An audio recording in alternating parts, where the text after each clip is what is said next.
All right, so welcome you guys to Dive Against Debris. This is a PADI specialty. It could be one of your dives. It counts towards advanced. It can also be a standalone specialty. So it's kind of nice you get to double dip on this, and it's for a good cause. You know, I call it DAD, Dive Against Debris, but it's the only one dive specialty that PADI offers. And it's all about, at the end of the day, giving a little loving TLC to our reefs and ocean.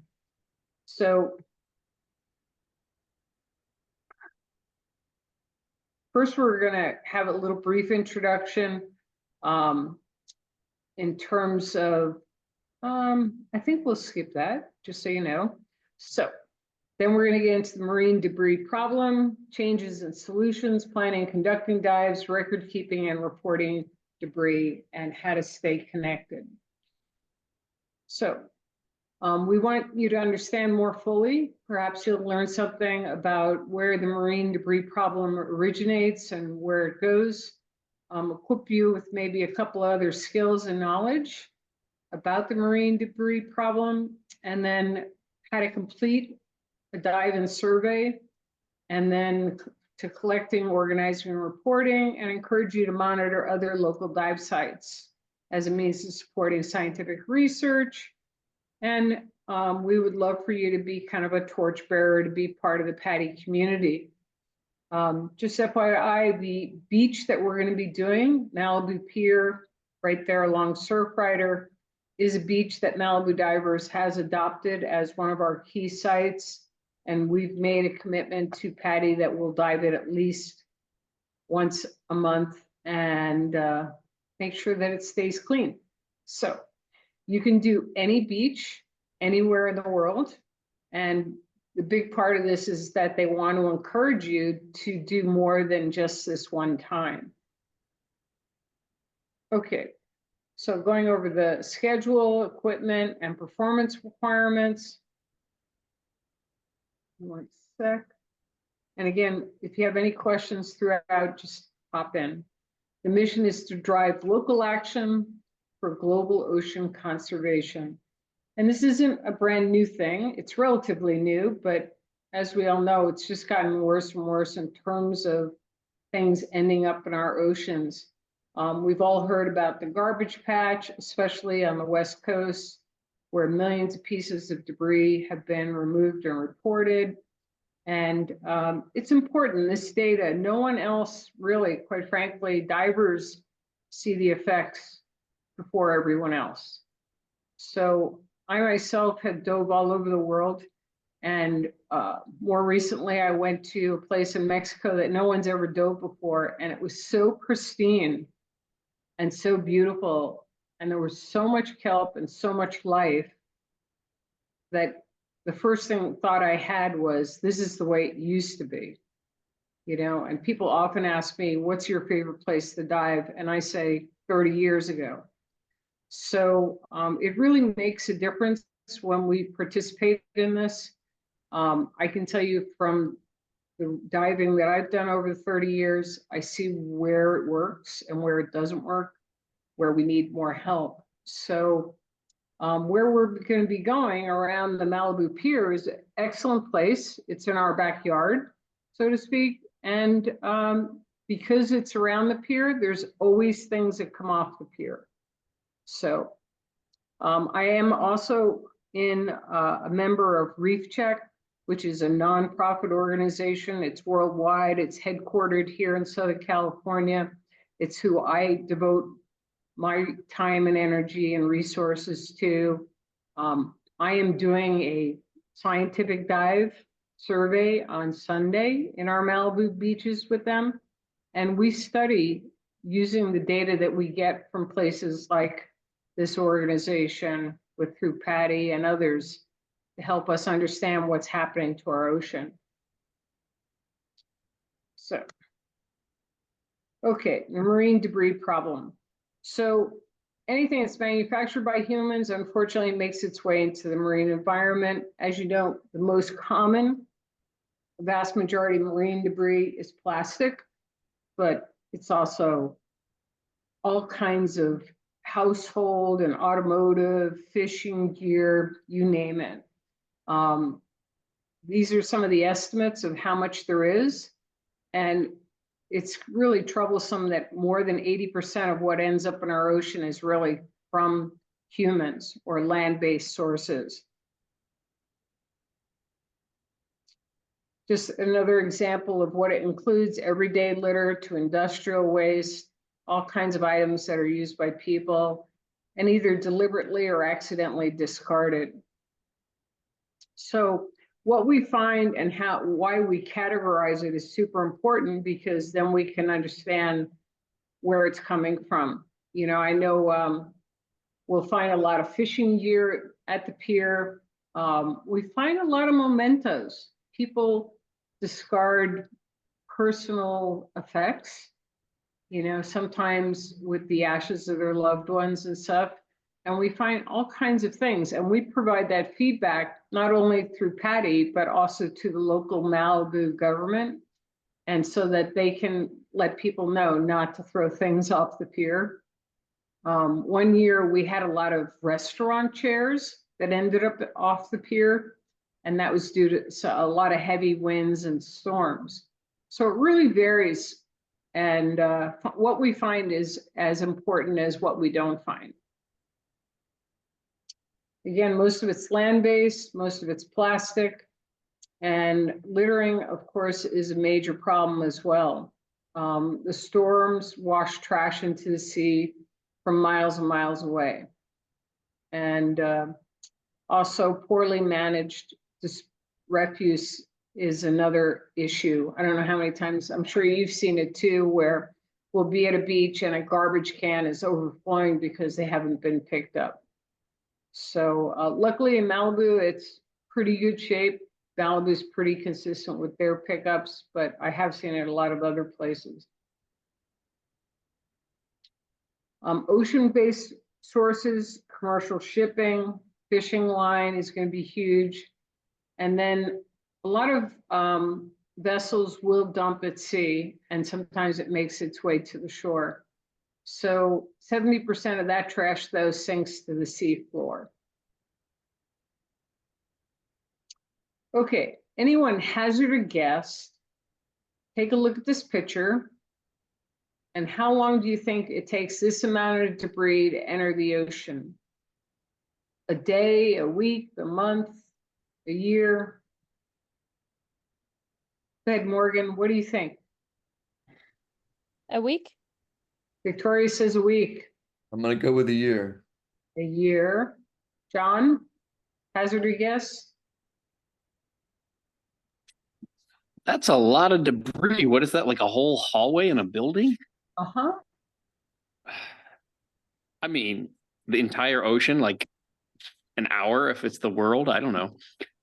This is one spot. That's actually a good point. So they did this exhibit, and they did it to illustrate their findings based upon the amount of debris that's being reported. And it was 15 seconds. They think this amount of pollution, debris, enters the ocean somewhere in the world. So it's kind of a sad state, you know, to say the least.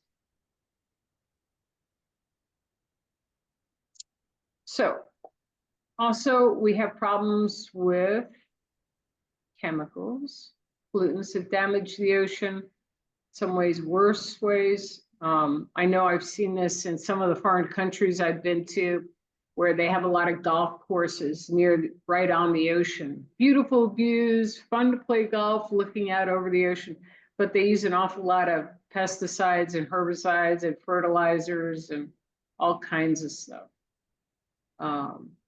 Yeah, so really, really is awful. When there's a big storm, like we had a huge storm that came into Catalina Harbor one year, there was so much fuel and in the ocean, it was unbelievable. It was burning our faces.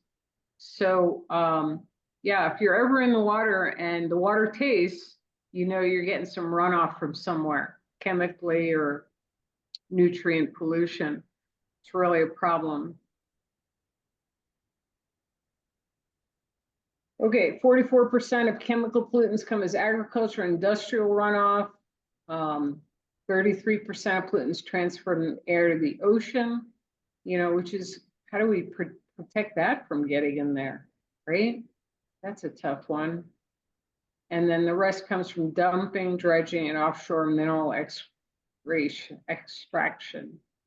So, yeah, every time we dredge and do things to the ocean, like they're talking about deep sea mining, it's going to destroy our ocean, when you start changing the ecosystem.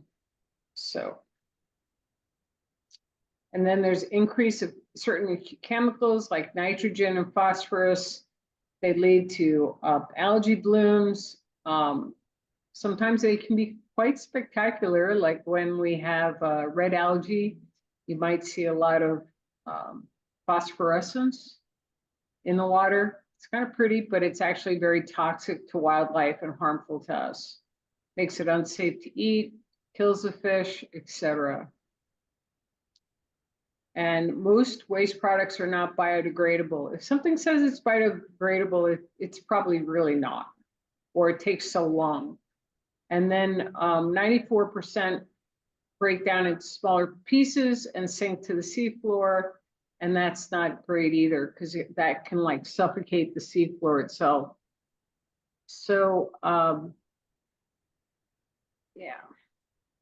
So you may have heard there's some studies being going on that almost all humans now contain some plastic in their guts and in their system because of the fish that we eat that controls the plastic and other marine life.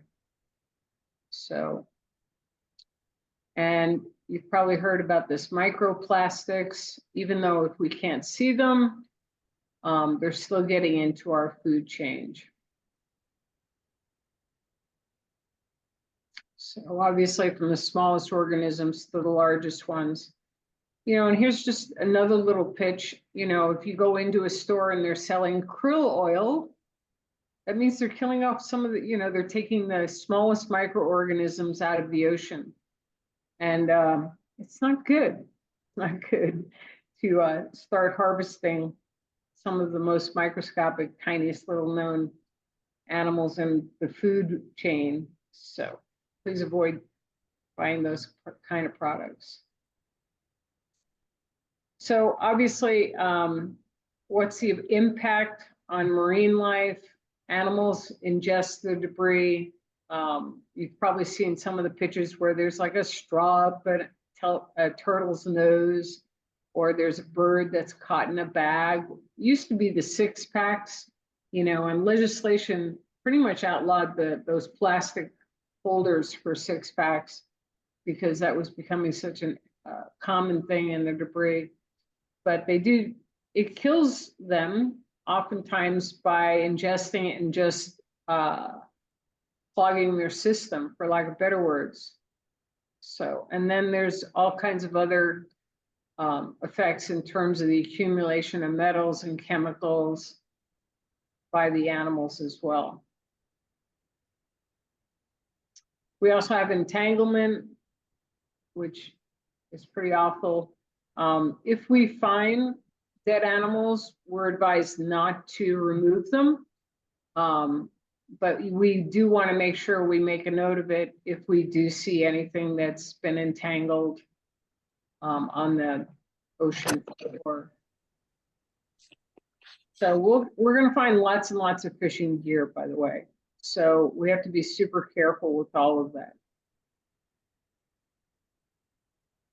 Okay, besides all that, it's kind of ugly to go to a beach that has garbage on it, right? And nobody wants to go to that beach, and it's expensive to remove the debris. The other problem is some of the wildlife depends upon that first, let's just call it the first 50 feet of beach on the low tide to the high tide mark. And when tractors and rakes and other things are used to remove the debris, it also disturbs the marine life that needs that amount of water, sand from the low tide to the high tide zone a good example of that is, my goodness, I just spaced, one of the fish that comes up and reproduces above the low tide line up to the high tide line. And when they disturb the sand, it disturbs the nesting area of some marine life. So besides being a nuisance and making it look worse. Okay, changes and solutions. What do we do? So we need to change our behavior. We need to have programs that stop the debris from reaching the marine life. We need to have regulations and incentives, promote recycling and proper disposal. So there's a couple of highlights here about Jamaica is one of the 3 of the top 10 hotspots. Philippines, it's 1 out of the 5 of the top 10 hotspots for food wrappers.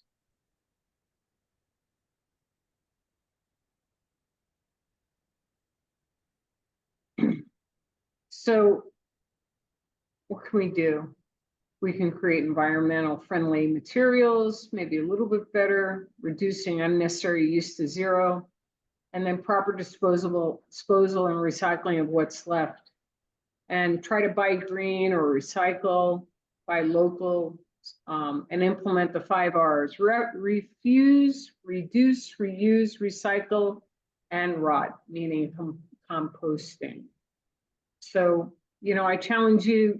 I know, like, usually I've seen these things where they'll go, try to use the same plastic bag for a year. You know, we all did the the reusable grocery bags, right? If you have plastic bags, try to reuse them, you know, and there's some better ones now that you can actually rinse really well. You know, I'm thinking of like the fruit and vegetable bags, you know, at the grocery store. A Ziploc bag, you can reuse it and wash it and reuse it rather than throw it out every time it gets a little bit of something in it. So challenge yourself to see if you can do that. And then by removing the debris, obviously it helps reduce the threat to marine organisms. So every little bit helps. And here's a little graphic about some of these. This is an example of what the My Ocean app shows you in terms of the number of cleanups that are going on around the world and what people have found. So it's pretty cool that there's a worldwide effort to implement change. And then do this on every dive. You know, you can have a little bag put into your pocket and you can break it out. And if you see stuff on a dive, remove it.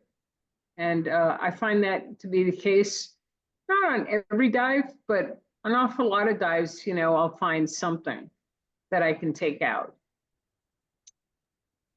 Do you like submit the form and kind of think about that every time you dive then? I do it every time I dive, but I don't necessarily report it because I wasn't planning on making it a cleanup dive. You know, the cleanup dives, and we'll get into this a little bit, that's a good question.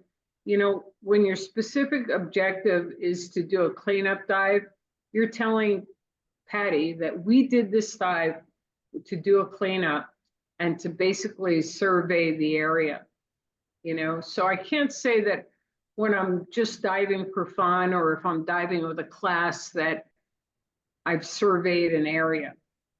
I just happen to be a good citizen scientist and I'm helping to clean up the ocean, if that makes sense. But the actual reporting of it would be dedicated to making a dive with that objective. Does that make sense? Yeah. And then we want you to become a PADI torchbearer to educate and influence others. So, you know, just the mere act of picking up something on a dive and putting it in your pocket, you know, lets other divers that you're with and around see that they can do it too, right?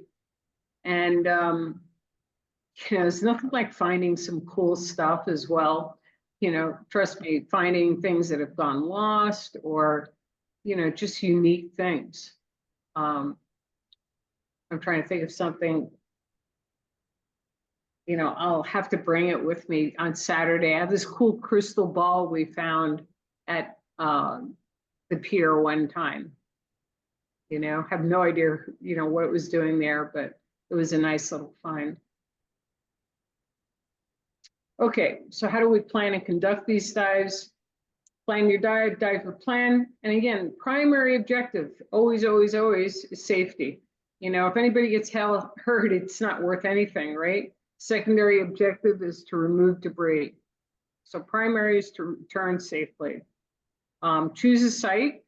Are you going to return regularly to it, or is it kind of a one-off? Is it within your skill level and experience level? And then try not to cover too big an area. And do you need to obtain permission? So, these are all legit questions. And then GPS coordinates, I'm not great with them unless I have a GPS device, but you can get the GPS on Google Maps. And I already put up our cleanup dive for Saturday on my ocean. So you guys should be able to get to it. And this is, again, to encourage you to do it even after this dive. Follow safe diving practices, be conservative, be properly weighted and streamlined as always. If your octopus is dragging in the sand, that's kind of defeating the whole purpose. Use dive flags and markers as appropriate. And the way that would work is, let's say we're just picking an area and you'd want to put a marker to kind of designate, where your cleanup begins and ends. They're not hard to do. In terms, it's usually a weight with some kind of flotation device. And then, like when we did the chairs, we went, and there were quite a few chairs when we were taking them from the ocean off the end of the pier. We had a couple of people up on the top of the pier, and they threw a line down to us, and we tied up the chairs as we brought them up, and then they pulled the chairs up straight up over the end of the pier. So we didn't have to carry them all the way out. So we may do something like that again this weekend on Saturday. If there's any really heavy things, either we'll have a flotation device out there, or we may have people on the pier with a long rope in case there's anything super heavy. So be smart about what you can carry or get some extra help. Yeah, we don't want anybody to get hurt or have trouble getting in and out with being overweighted or dangerous stuff. What things should you have on a dive? A mesh bag, absolutely. A dive tool, knife, and dive shears, absolutely. Especially when you're going to be around fishing line. Having good gloves. Please don't get in with bare hands. You're asking for problems. We haven't had anybody yet get hurt. I don't want a first time. Camera is super nice to have, especially like if there are things that we can't remove. And like if there's a dead animal or there's something with an animal inside it living, we don't remove. It's nice to have a camera to be able to capture things. Like one year when we had the chairs, we couldn't remove them, but we took pictures of them, and we had to come back and do it when we had better tools to dig them out. Sharps container for anything that might be super sharp, slate and pencil, nice thing to have, and then a GPS mobile device. Yeah, that's nice too. But you're not going to have that on your dive probably.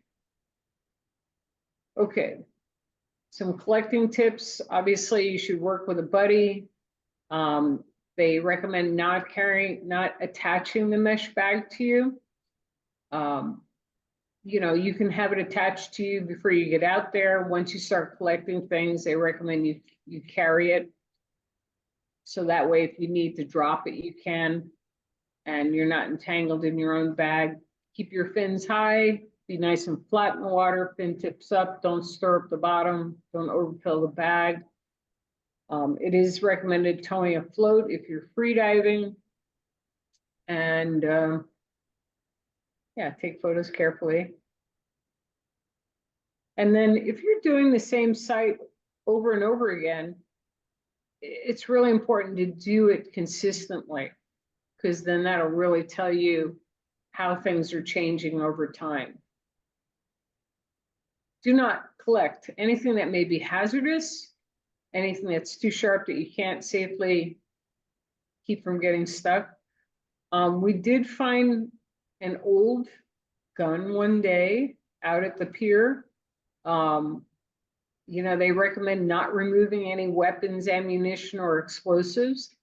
It's a good idea. Things can still fire, even though they might be old. So you have to be very, very careful. The other thing that I'll mention is every once in a while we find marine batteries, and batteries are one of the most toxic things you can touch. So don't remove anything that might be filled with chemicals, because once you bring it up to the surface, because of expansion and lower atmospheres, it may actually start to leak those toxic chemicals. Anything that's too heavy to swim with, and then anything that might pose an entanglement risk. So if you find steel, glass, or aluminum, and if they have marine life on them or in them, you should leave them. So obviously shouldn't mess with any commercial fishing traps or pots. We will find some hoop nets, some fishing poles, that kind of stuff you can bring up. Obviously, if it's a historical artifact, and then evidence related to a crime or an accident. So I don't think we'll run into that, but if we were, you're not supposed to remove that either. Okay.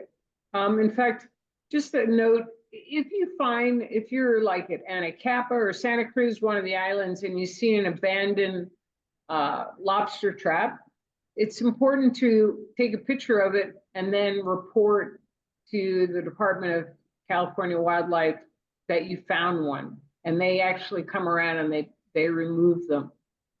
So they ask us not to remove them, to leave that up to them. And then here's just some examples. Obviously, you wouldn't take something that has an octopus in it, but a bunch of fishing line, absolutely bring up. And here's another example of another marine life where it's kind of encrusted. And then absolutely these gallon jugs, because they're plastic, please take them out. Any questions? Okay, recording and reporting debris. We're gonna put all the items down and we'll categorize the items that we find on the sea floor. So this is an important point. It must come from the sea floor. If it is a plastic bag that's surging away in the water, it's not found on the sea floor. So we only report debris that's found on the sea floor. There is a data card. I sent this to you in one of the chat documents. It's pretty extensive. It's a sample of it here on the right. And it walks you through the data that's going to be collected about the items, how many, how much it weighs, how to sort it, and then obviously disposing of it. We can use the PADI Aware app to record it, or you can do it online through the PADI Aware website. Okay.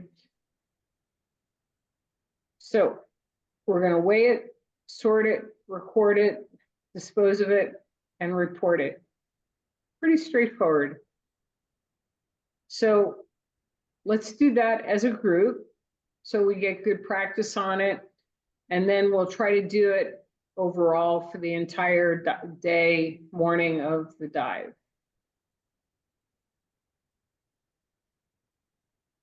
So when you weigh it, you can weigh it in a mesh bag, report in kilograms or pounds. If you don't have a scale, we're going to estimate. I have one of those handheld scales, and I can bring that with me. Usually we estimate, do a lot of estimating though, just so you know, because some of the stuff's too big to weigh. Sort it, empty your bag, sort it by material. Is it plastic, glass, ceramic, metal, rubber? Here's some of the categories they suggest.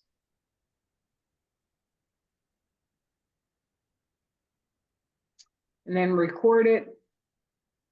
You count each item in each pile, or you make some estimates about, you know, if I have these fragments, you divide them in equal hand-sized piles, count pieces in one pile, multiply by the number of piles. Hopefully we don't have too many of these little piles, but if we do, that's how we do it. And then we combine all counts for all divers. Locations, again, Google Maps is great for this. If you have GPS, you can use that and you can zoom into it. So what they're trying to illustrate here is that there's no way you're this far offshore. You're probably more in right next to shore where the dive took place. So be as accurate as possible when you record the location.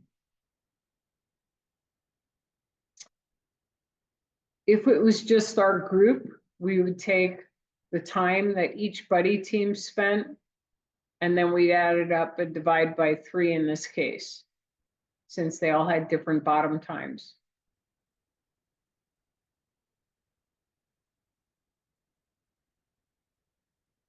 And then we record other information such as, was it calm? Was it surgy? Were there strong winds? The good news is, looks like it's going to be a pretty calm day. And then the area surveyed, if you use GPS, someone else is coming in, then it'll give you the square meters or feet for the area that the survey was conducted.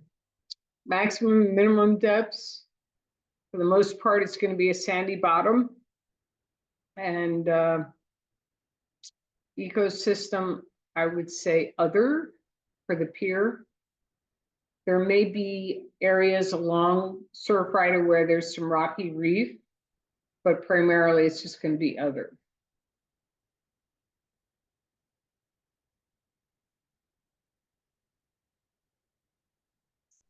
Record other information as far as entangled animals. You can take a photograph and indicate what's going on with things, whether it's disease, injured, or released unharmed. Most unusual item, that generates a lot of good attention. And then items of concern, the top 3 items you consider a problem. You know, it was interesting. We've been doing this for over 30 years now at the site. And when cell phones became really popular, all of a sudden we started finding a lot of cell phones. One year we found some laptops. More people are going to the pier and evidently dropping their laptops. So it's very interesting every year. There's always some predominant things that come during that you'll notice. And then obviously we want to dispose of it. They'll have a large pickup area. Either we bring the entire tarp there and we bring it to the parking lot. They'll take a couple of us to carry it over there. And hopefully they'll have a bin. If they don't, they usually come by later and pick it up because they know that this is close to cleanup day. So, and then only one report. So we'll decide on Saturday who's going to make the one report, and we'll combine all of our totals and we'll submit photos. And then we'll submit the report to the PADI Aware app. So the easiest way to do it is through the app. So if you guys could download that before Saturday, that would be great. And please remember, you do have to sign up for MyOcean in order to do this. So when we report even clean sites, you know, it's just as important to say, hey, we didn't find anything. Last year, we didn't find a lot of stuff. And I don't know if it's because there's less debris, or maybe there was so many storms that all the stuff is buried. So it's just as important to report what we find and what we don't find. And there's an option where you can say our site was free of debris. It's not going to be the case, but don't be surprised if we don't find a lot, because it really depends. If you do take photos, it really goes a long way. It provides a reference for scale. It makes it personal when you can show what it looks like when trash is underwater. And then there's some things like, if you think something's a car battery, I'd rather you take a picture of it, but not remove it. So if there's any question, take a picture and then we'll look at it later. They tell a story, it gets publicity. There's even prizes for the best photos, by the way. And you can upload the photos to your ocean entry. So, and we'll be taking group shots of divers as well throughout the Saturday.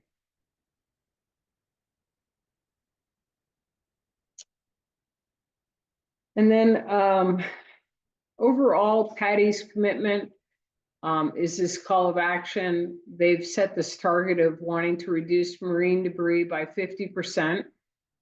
And they have strategic partnerships and money dedicated to doing that. So that's why they put together these programs. And they want to build a community of people that are PADI divers that are part of this. And so their plan is to achieve these goals by getting more MPAs. We have MPAs at Point Doom. We have them at Catalina Island. We have them at Anacapa Island. And thanks to our Governor Arnold Schwarzenegger, he put in place the first MPAs, but less than 3% of the entire world coastline is protected by MPAs. So very, very small percent. So they want to increase those. We want to protect dangerous and vulnerable species. They're actively doing a lot of promotion around, be it hammerheads or great whites, turtles. So they've invested more money in those kinds of programs to protect marine life, and they hope to help those efforts. They also advocate coral reef recovery. There's actually a kelp forest restoration project down in Orange County. And I think we're just going to see more and more of this, because just as an example, our kelp is like our coral reefs here. If we lose all our kelp, we're going to lose all life here off our coastline. And the estimates right now is we've already lost 80% of our kelp forests. So it's pretty important that we focus on trying to improve things.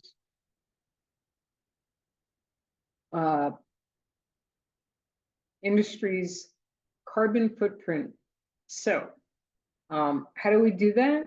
Well, good diving techniques, net zero across the PADI organization, and other blue carbon habitats.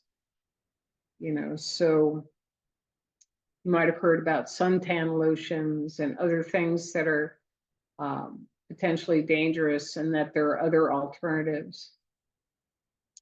So we're super excited to have you guys as PADI torchbearers. And we hope that not only on Saturday, but going forward, that you guys will make a conscious effort to do more cleanup dives or pick up trash or debris every time you dive and spread the word. Take photos and share them on social media. You can use these hashtags: dive against debris, aware impact, every dive a survey dive, PADI aware, PADI Seiko is sponsoring a lot of this as well. So if you're interested in doing more cleanups, please work with me or anyone at Malibu Divers to help schedule and inspire others. We're happy to help you set up more cleanup dives. Okay, so what are the benefits? You get to support citizen scientists and the data goes to them. You share your passion, you log your dives in a fun way. You're supporting PADI's Blueprint for Ocean Action. You're a torchbearer, and you can host your own cleanups as a Dive Against Debris certified diver. So that's pretty cool. And that's it. Okay, so I'm going to stop the recording, and then we'll do our knowledge review. One, pause, stop recording. Okay.